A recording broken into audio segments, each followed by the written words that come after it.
All right, good evening. Hey, welcome. If you don't mind, could you sign in with the sheet there?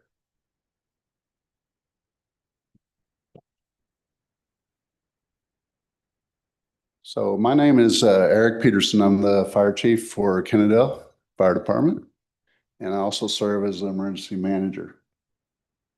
Part of my duties too is to go over our emergency management plan and submit that plan to the county and to FEMA for approval. And so tonight we're going to go over the plan, the draft plan. And I'll explain why we have a draft plan, even though one's in place already, but we have to update that. And we'll go over that as we go through several slides. Everybody hear me okay? Okay.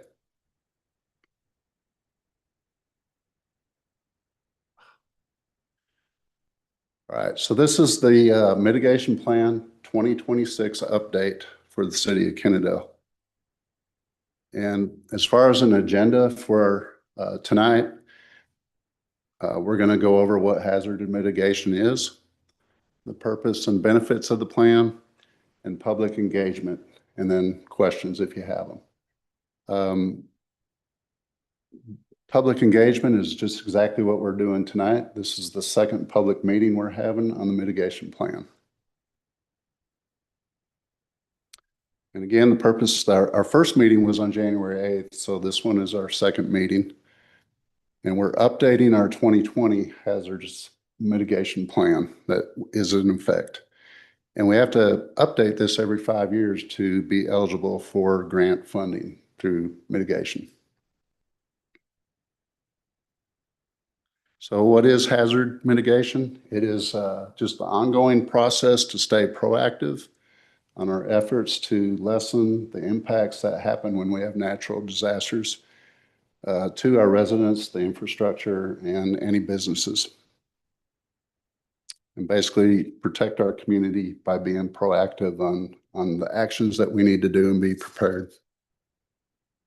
So some of our objectives are to identify and evaluate those hazards, develop those strategies to reduce the damage and the risk, and to develop a recovery on if we should get any damage or disruption.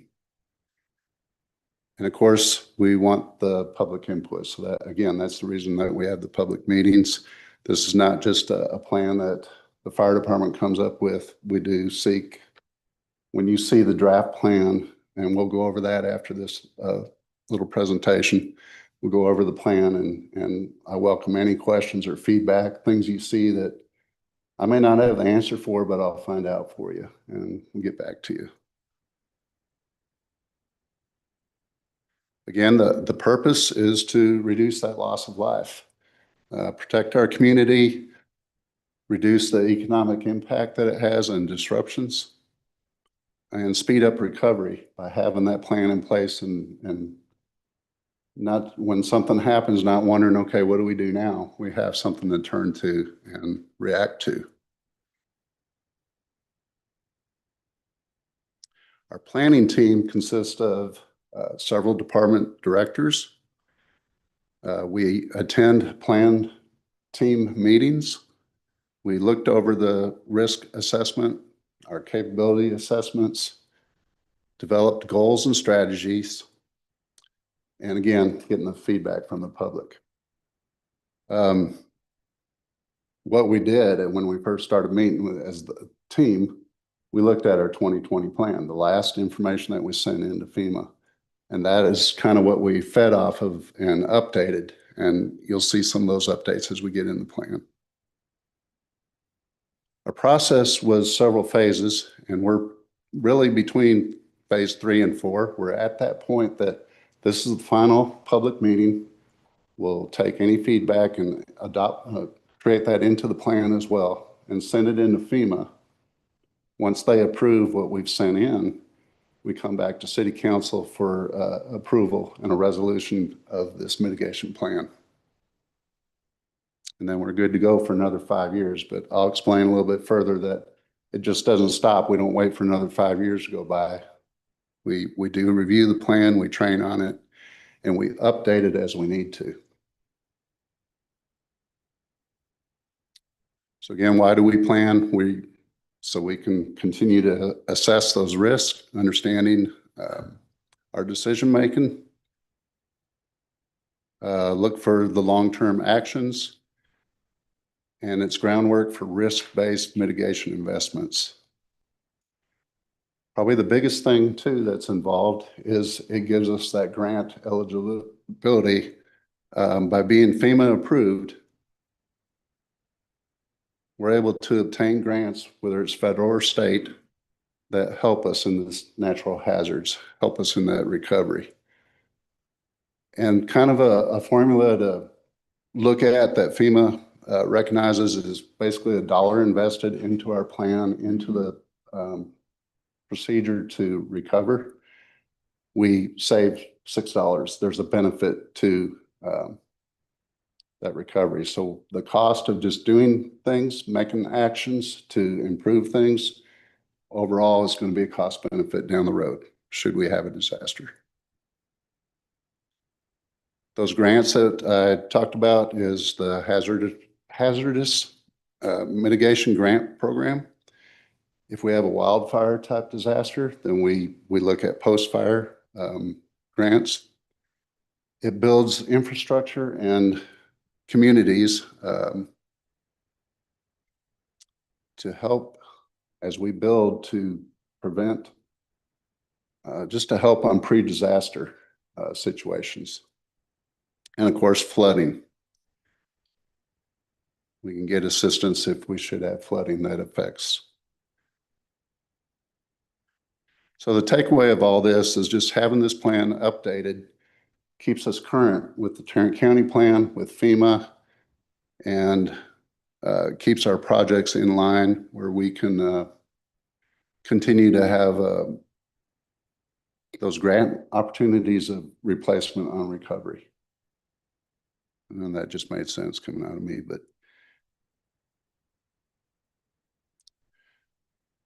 so one thing to point out, this is on our website. It's under, if you go to our website and go under fire department, you'll click on emergency management and you'll be able to see the survey and the draft that's there. And that's on the next slide actually. But we've had the 2 public meetings. This is the second one. We have a survey. Copies are available right over there to take with you, and you can turn into me later or email me with the survey information. But the easiest, if you have access to our website, is just go on there and take that online survey.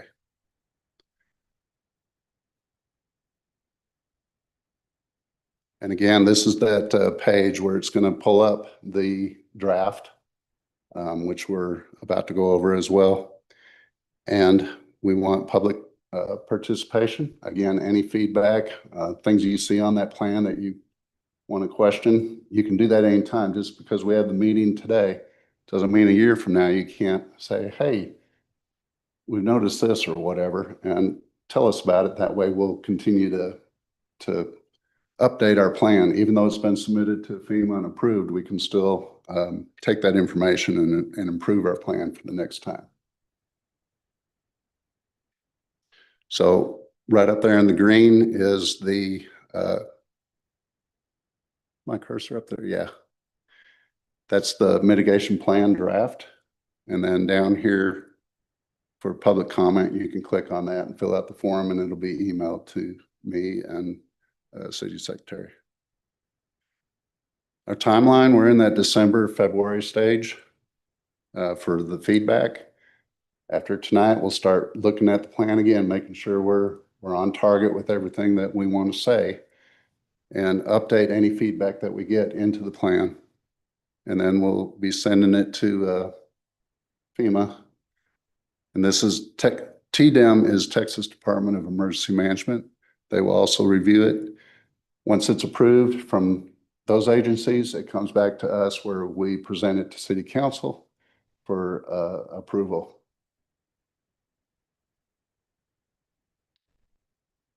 So there's my contact information. We've been working with Joe Laster. He's not able to be here tonight, but I believe you met him last time. He's our consultant to help put this plan together. So any questions up to this point? Now we'll get into 52 pages of stuff. But a lot of it, as we go through it, there's a lot that I just said about it. But as you see things, if you want to question it, just feel free to say something about it. And again, you can look at it later online. It's still there, and fill out the survey or give me an email response. I'll be glad to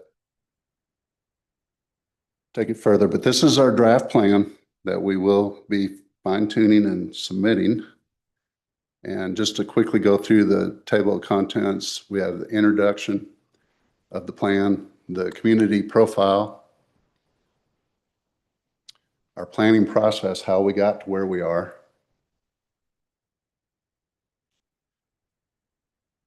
identifying the hazards and the risk assessment.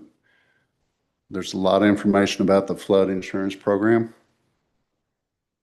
our capability assessment, the mitigation strategy, and what's listed there is what was put in the 2020 plan. And we've removed some of those items, as well as the team decided to carry those on into our 2026 plan. And then that's what we'll go over at the very end of showing what we're proposing as our, we listed them in the order that we thought was most, the highest chance of something happening. And I can tell you that was severe weather, just thunderstorms and hail. All right, so getting into it, that first part, again, the purpose is to create a framework for, and I highlighted kind of the key points throughout this plan, just to, one, tell me to remember to say that part of it, but also just pull your attention to that. But it's to create a clear framework for reducing those long-term risks to people, property, and critical services in our city. So we do meet the requirements of what's out there for us, the reason we do this plan. It ensures that the city of Kennedale remains eligible for funding, so we can help recover from any disaster that we have. It helps us as we continue to grow in our city to have a foundation for making informed decisions about how property is used or land use, the infrastructure that comes in, and again, just being further prepared for any emergency. And it supports our ability to withstand and recover quickly from disasters. And it's by protecting those critical services, whether it's city services or housing, health, and transportation within our city. So the next step is it kind of goes in what the city of Kennedale is about. Size. This plan covers just the city of Kennedale. We're not writing it up for Arlington or Mansfield or anything. It's just our boundaries of city of Kennedale. Doesn't mean that we won't see disaster in South Arlington. Let's say tornado that comes into a part of Kennedale. We're going to probably end up working together on the incident, but we're going to take care of what's happening in Kennedale, and they have their own plan as well. Hazards can be the tornadoes, severe storms, flooding, wildfire, drought, winter weather, as we saw, and extreme heat.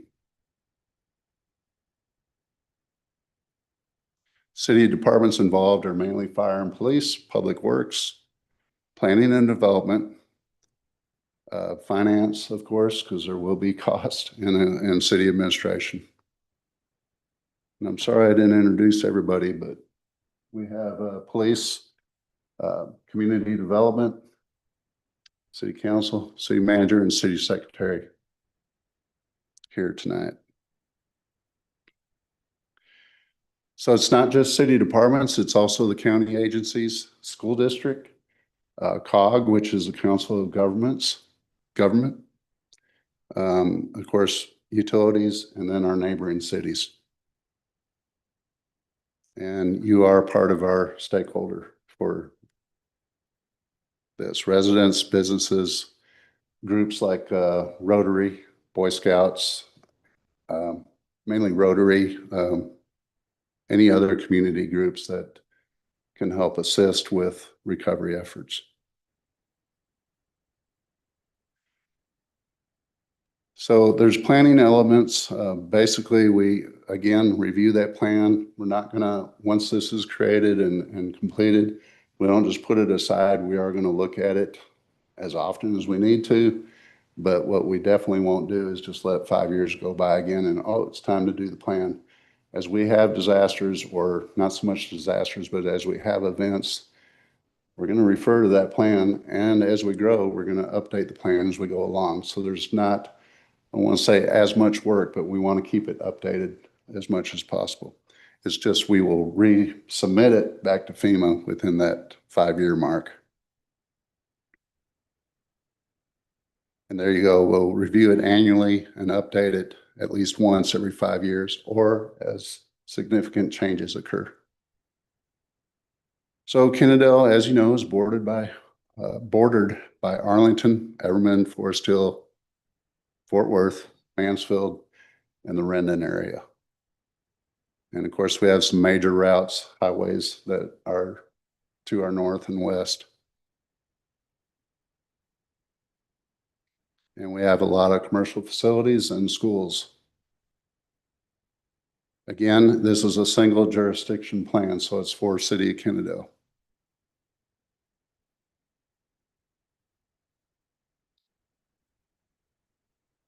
And again, we developed this plan to meet with federal requirements that are already out there. So these are established to help guide us and direct us for the reason why we're doing this.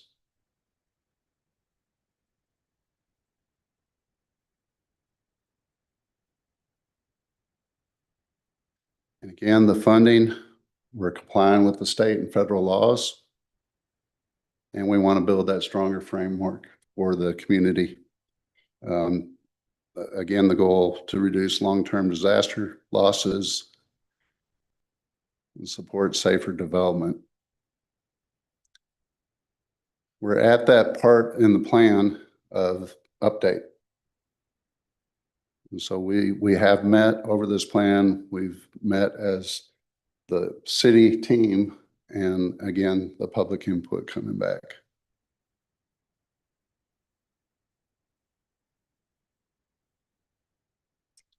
And again, more community profile areas.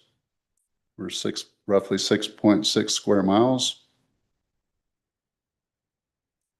And with that community profile, we've got mapping in here too, and we'll update those as our zoning map changes. Transportation plan, if that gets updated and changed, we'll update our mitigation plan. Future land use.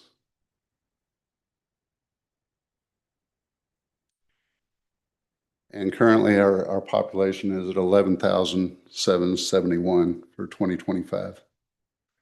And of course, the other demographics that we have for our city.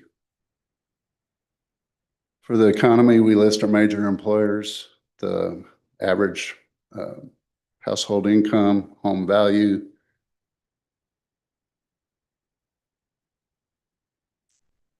more information on our geography, where the watersheds are, and identifying what those creeks and watersheds are called or named.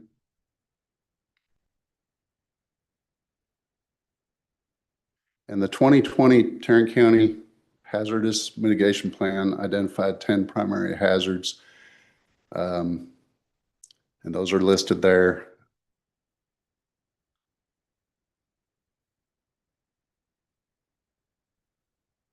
We listed our critical facilities, our infrastructure within the city. Of course, city buildings, anything with water storage,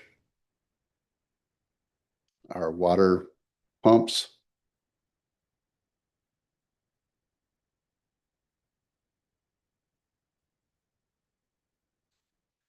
And this process summary just again goes through what we've been talking about and just kind of the layout of how we what activities we did. And so we had our kickoff meeting, and now we're at that point where we're doing the plan review and getting public feedback.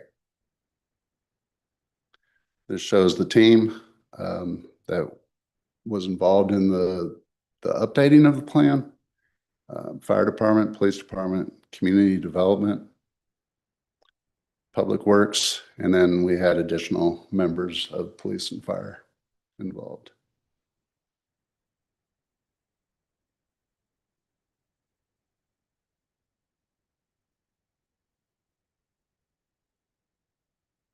So again, a lot of the things we've already mentioned, but the two public meetings, that is a requirement of FEMA for us to do, and as well as being published out there on social media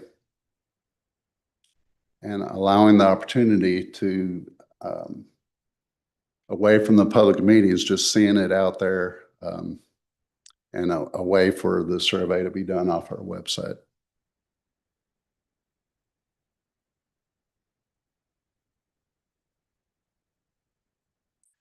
And with that, what we're seeking from public involvement businesses is, what hazards are concerned for you? Are there any examples out there?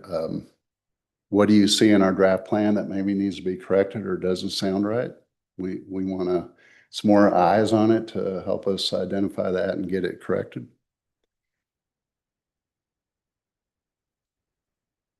And then as we get that information in, we will add it to this part of the plan where it says insert example.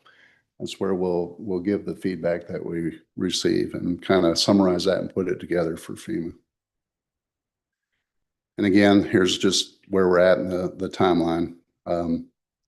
With, again, the final thing will be adoption as a resolution from the city council and signatures, and we're official.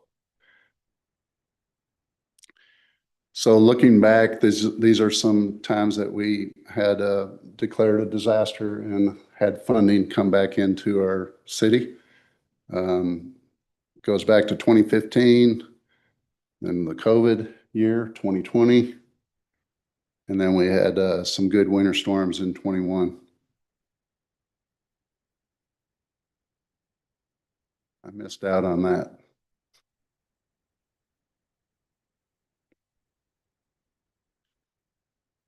So here's when we did identify the hazards, we listed them in an order that we felt as a team that of the highest risk. With severe weather, we see that more often than not, and it seems like every year we're seeing more hail. And then, of course, winter storms, flooding was next, our extreme heat, drought, wildfire, then tornado, expansive soils, and earthquake. With those, as we get later in the plan, you'll see that those are broken out even further of how do we react to it, what can we do to build on it. These are some, I don't know how to really explain that, the terms of the area affected, the probability of future occurrence, and maximum probable extent. And this, we either said this is very significant or not at all. And it's a rating of percentage of chance, I guess, is the way to say it. And so we went through this list and just updated that as we felt as a team.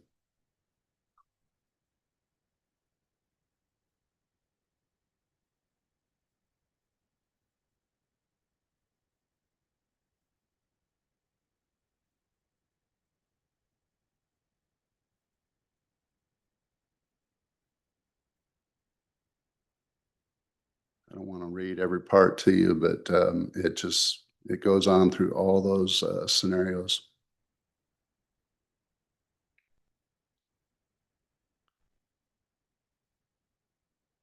And again, then it breaks it out a little bit further. And this is from the 2020 part.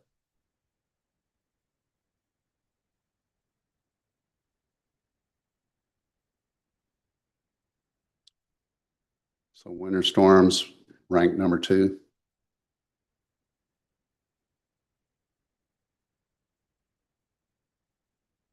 listed out some critical areas to watch, and of course, frozen water pipes in schools and churches. Um, this, this is apparently what happened with those times that we had a declaration of disaster. This is just listing out those things that happened.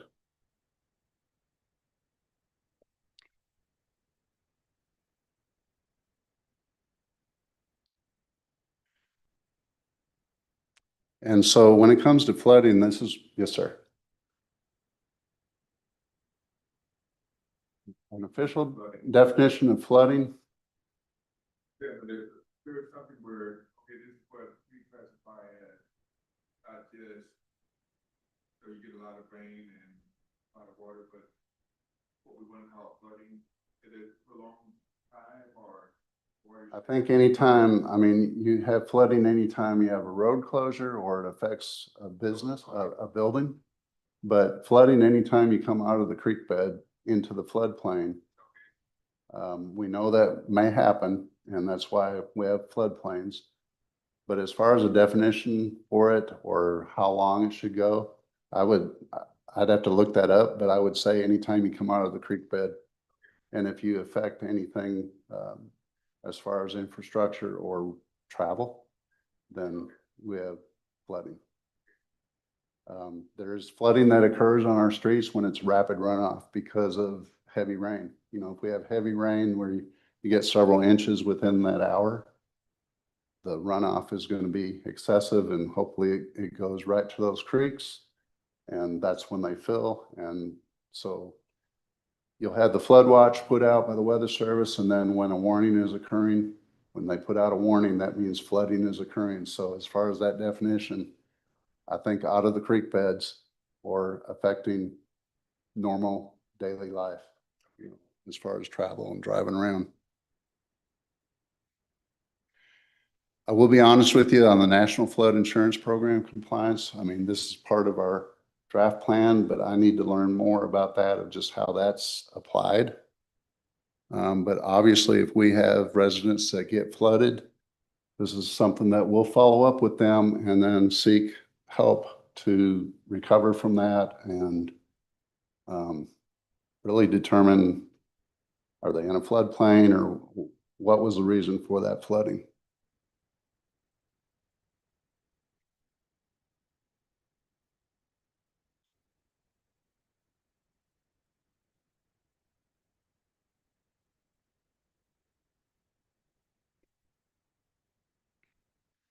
And this all ties back to the floodplain insurance availability and just working with FEMA to determine how do we correct that should future flooding occur. You know, how do we not so much prevent it, but what can we do to assist or make that different?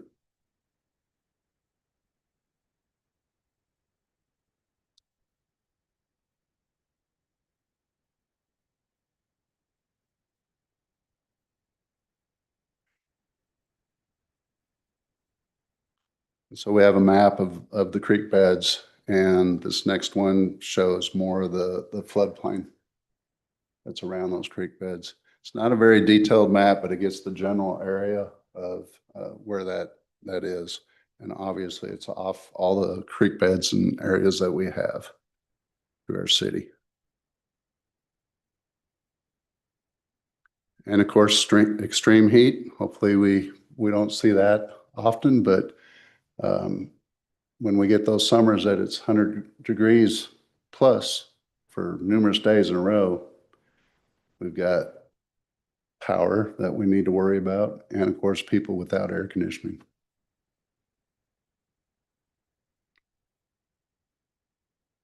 And just the risk of wildfire, even with everything drying out.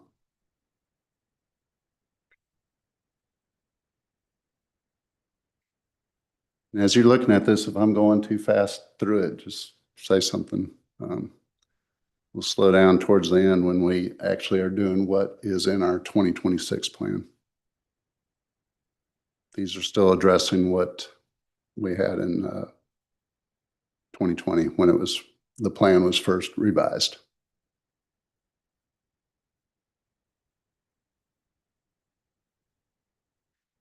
And again, picking out those areas that we need to be concerned about, a heavy population in our town if a tornado should go through.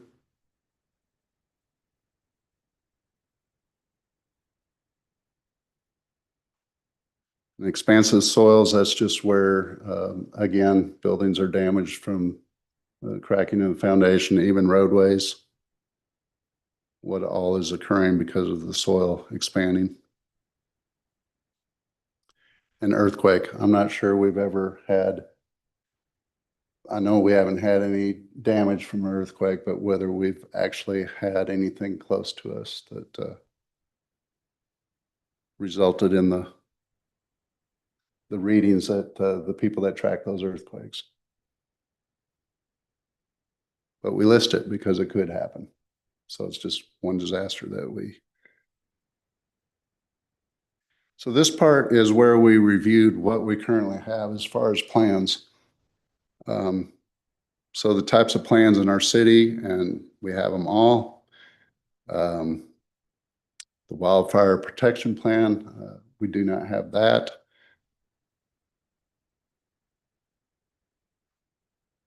We have ordinances to address zoning, subdivisions, floodplains.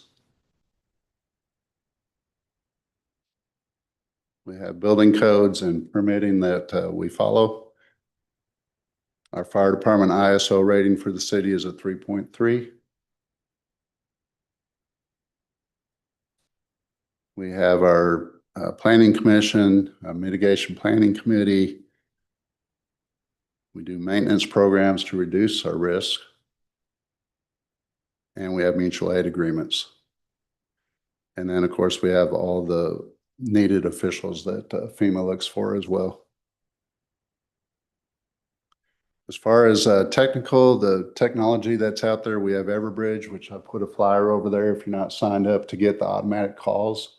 That is something I encourage you to do because Weather Service will put out a severe weather warning. In fact, they put out the winter storm warning. Of course, we knew that was coming, but the severe weather that builds up, something coming to our area. I believe I've had a phone call from that Everbridge about 20 minutes before the storm actually got here. So that's pretty good notice. And of course, if it's a tornado in our area or a tornado that's happening south of us and it's headed this way, we'll get that alert as well. We also have the capability of putting out our own messages. I could develop a message and send it out to everybody that's signed up. So I encourage you to look at that and just and you can choose what you want to be notified about as far as weather. So if you don't want to know it's flooding, but you just want to know it's severe weather, storm, thunderstorm, you can check those boxes. It's that way. And of course, we're involved in grant writing. We do track our hazardous data and information. This is where we have local groups, Rotary, that could assist us in preparedness, help sending messages out to our community. We do public education and information when we have events. You should see us out there with a fire department booth, we'll say, and I'll probably have information about Everbridge or anything else we're doing to help prevent and improve on disaster preparedness.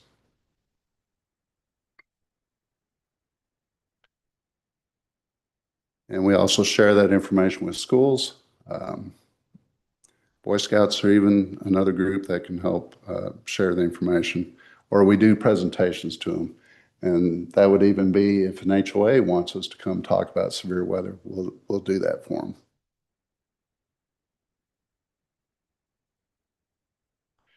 And then, of course, we have partnership with like Beard's Towing, Tarrant County Precinct right here in our city. So if we need that kind of assistance to help move trees or whatever disaster may be happening, they'll be busy themselves, but we have them to also turn to and request assistance.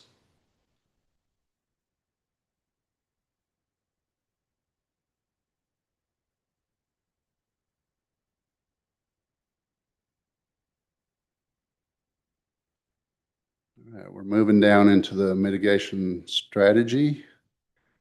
Again, we're looking at the 2020 action items that were addressed. And this is where we went through everything that was listed on the previous plan before revising and said what we're going to continue on, or was it completed, or does it really not apply to our 2026 plan?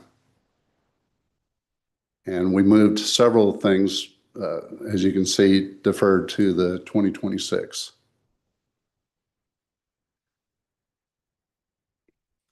We try to have generators established, which fire and police will have that in their buildings.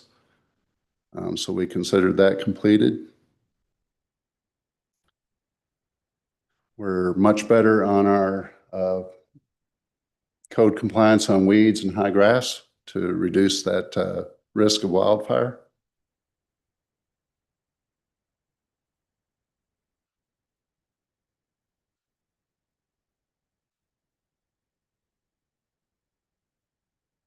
And I'm sorry, I just realized that this is too big, although we're catching most of it. Some of it went off the screen.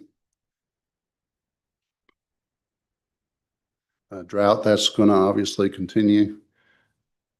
Earthquakes, expansive soils, just continuing to have building code enhancements and enforcement.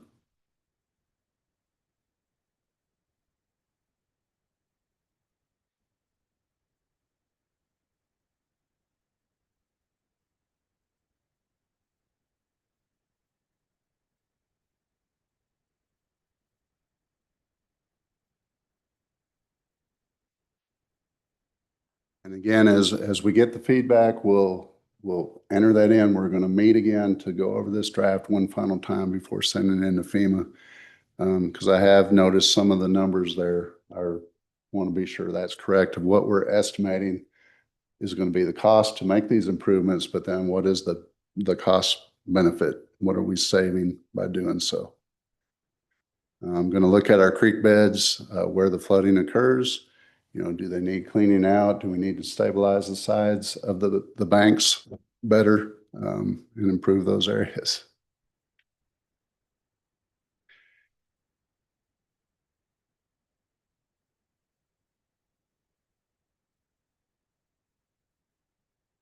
And it'd be nice as we do further developments if we can get those overhead power lines down, buried, and that way reduce that risk of, you still may lose power, but you're not going to have the utility poles and power lines that could pose a problem.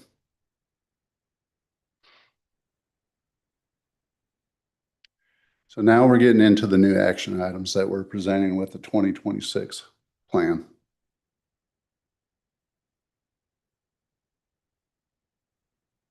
And priority goes towards those projects that will have the biggest impact on recovery, adapting and recovery, life safety, and property protection.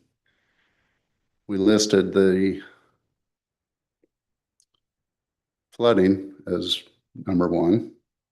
Number one.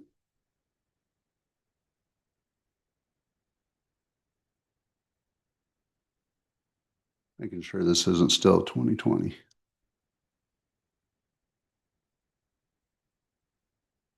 No, 2026.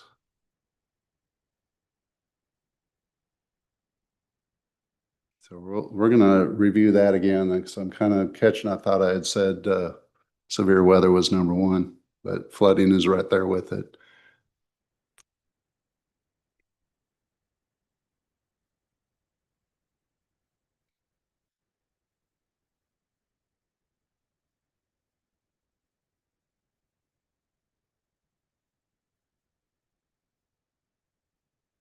We're looking at outdoor warning sirens just so we know what that cost will be, what's the potential for that. Looking at those options too of where are Arlington sirens, and is that something they're looking at expanding their program that maybe we can incorporate with their help to put a siren down in our area.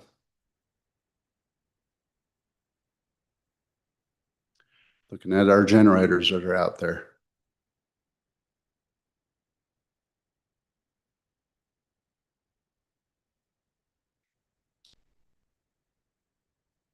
Trying to protect more vehicles, damage to equipment and temporary shelter if we should have severe weather move through with the hail, of just having hardened coverage over parking lots. And of course, winter storm mitigation efforts, looking at what can we do with our current public works vehicles to retrofit them to put more salt down or salt sand mixture, or even have a plow to take care of snow and ice buildup.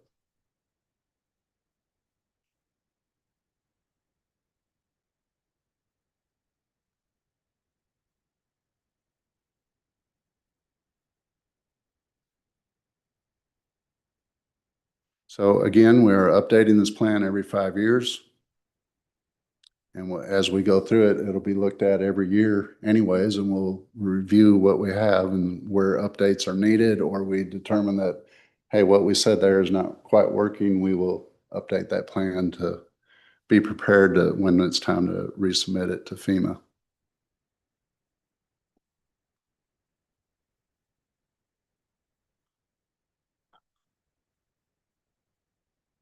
So actually, we have said that our team will look at it twice a year, monitor the plan, make sure that we're taking care of the actions that are needed.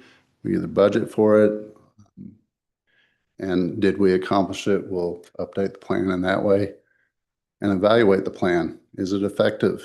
Are we completing the actions that we said we would? And that's done every year. And then again, every 5 years is reviewing this plan and submitting it for renewal approval.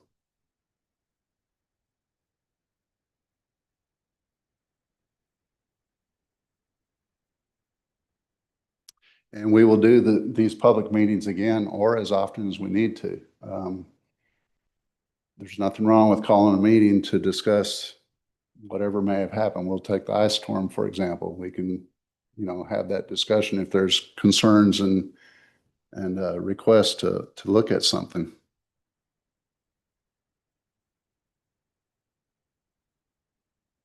And actually, that put me at the end of it. Again, we track it with the roster. I encourage you to fill out the survey, or I will give you my card too, so you have my email, and please give me some feedback on, you'll probably go home and think of another question tomorrow. Please feel free to give me an email or a call back, and I'll be sure to include that in or get that answered for you. So any questions at this time? You do?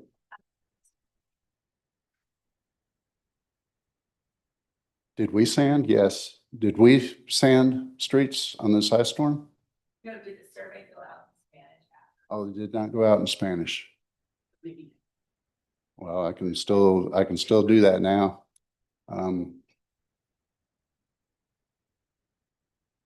Okay. Is it online or just went out? Okay.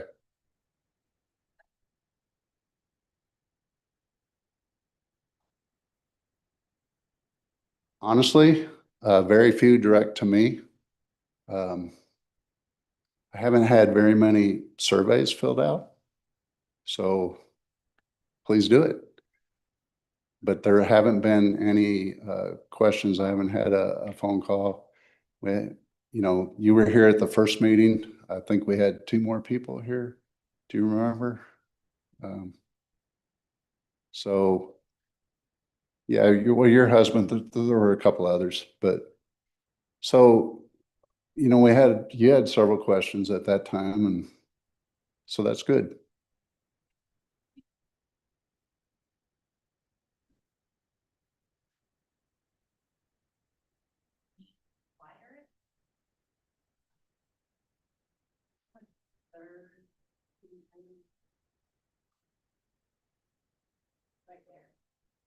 It was what we were presenting for 2026.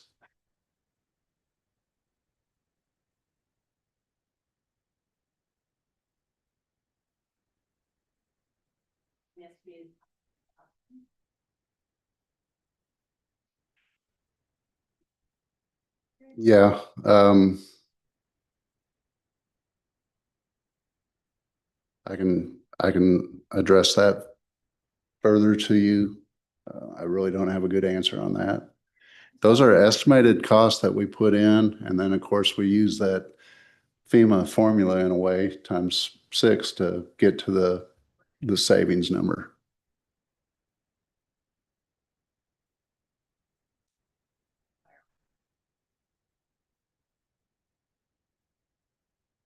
What will that do? Well, if they, I don't think we have very many properties in the floodplain, but those that exist, we want to, and especially if they continue to flood, um, I guess acquiring that property to not delete it, but it's going to flood again. It's been damaged. They can't rebuild because of the floodplain. Does anybody, do you have any other answers on that? Ed, do you have anything that comes to mind? Yeah, I'll just say just real quickly, acquiring properties that regularly flood is a fairly common practice in terms of hazard mitigation. It does a number of things. It allows the city the opportunity to take maintenance actions in those areas that might help prevent flood, like cleaning things out, making sure debris doesn't clog up and dam, et cetera, cleaning out creeks and things like that. Acquisition also allows or prevents development activities and requests in there that might enhance or make worse flooding situations downstream.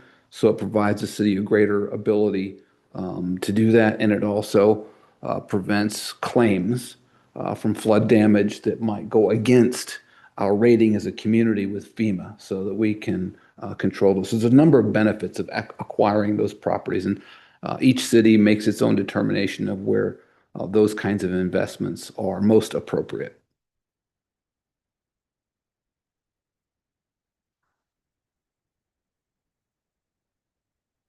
Yes, any kind of development activity inside a flood designated area does require, first off, a permit from our flood administrator, right?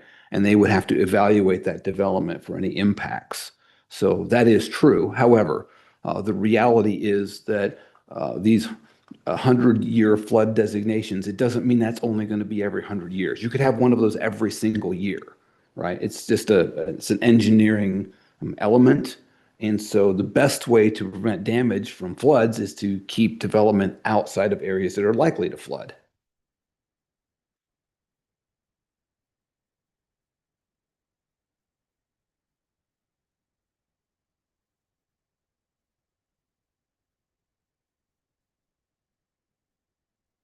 That's pretty much my presentation. Again, I'll stay here a little bit longer, whatever we need to do to, and again, I encourage your feedback if you have something that comes up in your mind tomorrow about all this. But this draft is still on the website. Please take time to look at it more in detail, and you can flag those things, and I'll be happy to meet with you about it and get those answers. So.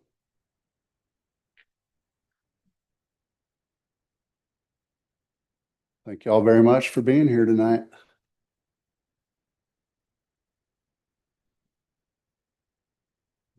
Y'all have anything more?